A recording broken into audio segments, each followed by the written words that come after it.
Welcome to your channel, Dark Tales. This video is different because it contains scary stories that you have never heard before. So fasten your seatbelts. Don't forget to subscribe to the channel to receive all that is new.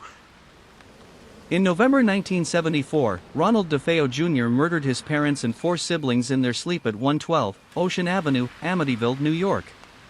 He later claimed that voices in the house told him to commit the crime. A year later, the Lutz family purchased the house at a low price, fully aware of the tragedy that had occurred. Shortly after moving in, the Lutzes began experiencing unexplainable phenomena. George Lutz would wake up every night at exactly 3:15 a.m., the time believed to be when the murders happened. The family reported cold spots in warm rooms, strange odors, and green slime oozing from the walls. Their daughter spoke with an imaginary friend named Jody, described as a demonic pig with glowing red eyes. Kathy Lutz claimed she was physically attacked by an unseen force and even levitated off her bed. George became increasingly aggressive and obsessed with chopping wood and staying near the fireplace. The family heard footsteps, voices, and mysterious music at night. A Catholic priest who came to bless the house heard a deep voice telling him to get out, and later suffered unexplained illnesses. After 28 days, the Lutz family fled the house in the middle of the night, leaving everything behind. They never returned.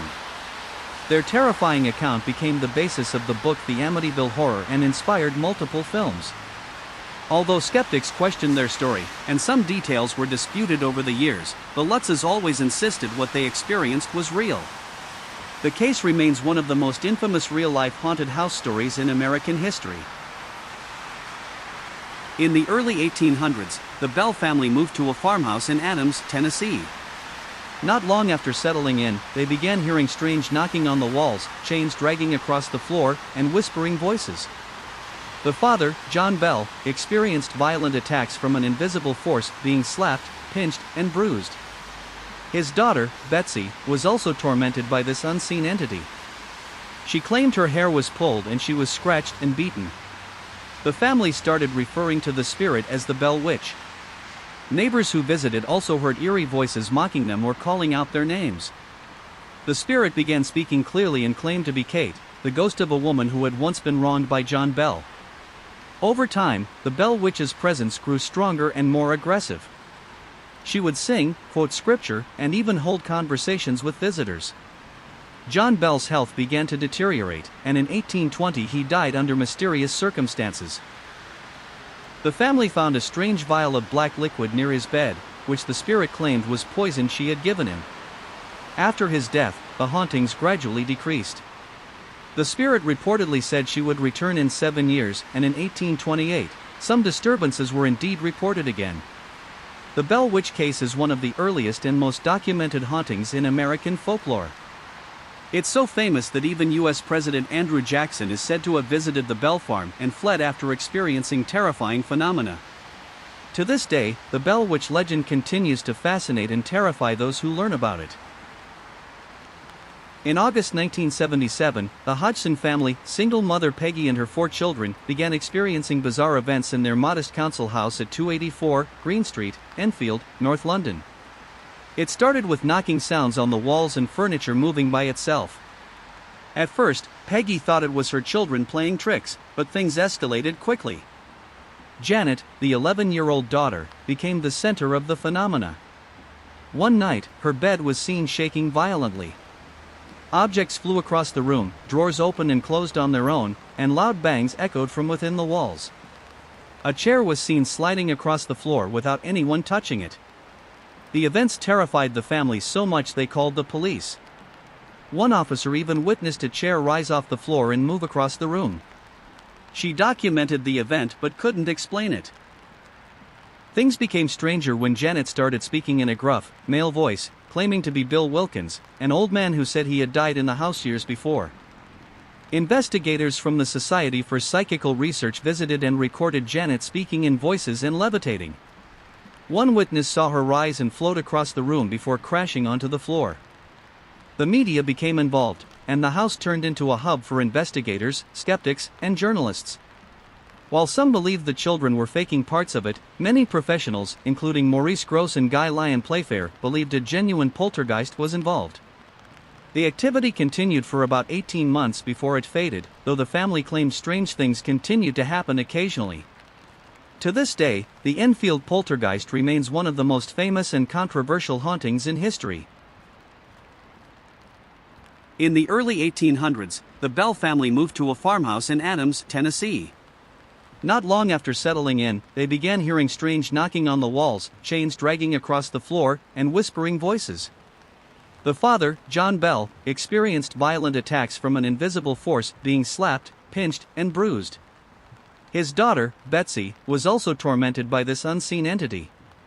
She claimed her hair was pulled and she was scratched and beaten. The family started referring to the spirit as the Bell Witch. Neighbors who visited also heard eerie voices mocking them or calling out their names.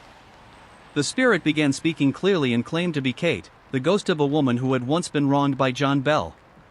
Over time, the Bell Witch's presence grew stronger and more aggressive. She would sing, quote scripture, and even hold conversations with visitors. John Bell's health began to deteriorate, and in 1820 he died under mysterious circumstances. The family found a strange vial of black liquid near his bed, which the spirit claimed was poison she had given him. After his death, the hauntings gradually decreased. The spirit reportedly said she would return in 7 years, and in 1828, some disturbances were indeed reported again. The Bell Witch case is one of the earliest and most documented hauntings in American folklore. It's so famous that even U.S. President Andrew Jackson is said to have visited the Bell farm and fled after experiencing terrifying phenomena. To this day, the Bell Witch legend continues to fascinate and terrify those who learn about it. In the quiet town of Pontefract, England, a council house at 30 East Drive became the site of one of the most violent poltergeist cases in Europe. In 1966, the Pritchard family, Jean, Joe, and their children Philip and Diane moved into the house. Soon after, strange occurrences began: green foam oozing from faucets, sudden temperature drops, and objects flying through the air. Heavy furniture moved on its own, lights flickered, and loud bangs shook the house.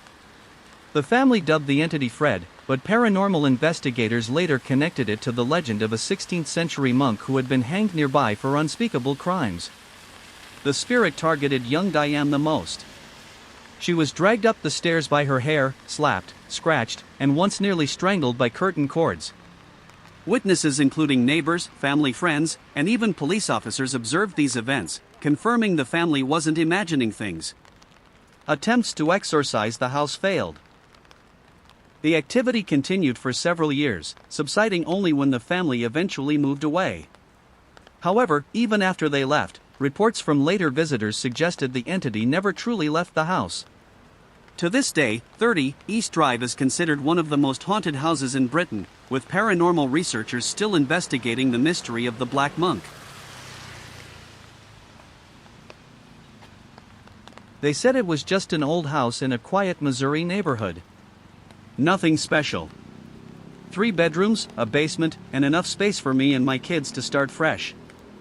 We moved in on a summer morning in 2001. It was bright. Peaceful. The kind of place where you'd expect to hear birds and laughter, not screaming. The first week felt fine. The usual stress of unpacking and getting the kids settled. But then, doors started opening and slamming on their own. At night, I'd hear footsteps above me even when I was the only one awake. One night, my son ran into my room, shaking. He said there was a man in his room.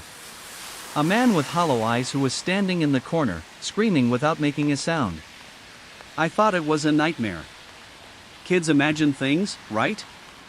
But the next night, my youngest daughter woke up crying. She said someone was whispering to her through the wall. The air in the house began to feel wrong. Cold in certain spots. Heavy, like the air was pushing down on your chest. I started sleeping with the lights on, even though I never admitted it to my kids. Then came the basement. God, I hated that basement. The walls always felt damp. The lights flickered constantly. One night I went down to do laundry and I swear, I heard a man screaming. But the sound was distant. like it was coming from beneath the floor. I froze. My body refused to move. Then, something slammed hard against the basement door upstairs. I ran up the stairs 2 at a time, but when I opened the door, nothing was there. Things escalated fast. The lights turned on and off by themselves. Our curtains would be ripped open violently in the middle of the night. The kitchen window shattered one evening from the inside out. That's when I knew whatever was in that house wanted out. But the worst moment? It was when I found my daughter sitting in the corner of her room, whispering. She was facing the wall and her voice was barely audible. When I got closer, I heard her say, "She said I can come with her now." We packed up the next day. Left everything behind. Furniture, clothes, toys, we didn't care. I just wanted my kids safe. Weeks later, I got a call. It came from the landline of the old house, the one that had been disconnected. I answered, and all I heard was screaming. We later found out the land had a history. A man had killed his entire family there decades ago. Neighbors said he was heard screaming at them every night before the murders. Then he hanged himself in the basement. They never told me before I moved in. No one ever does. But I remember that sound. The sound of his rage. His pain. His voice. Sometimes, late at night, when the world is silent, I still hear it.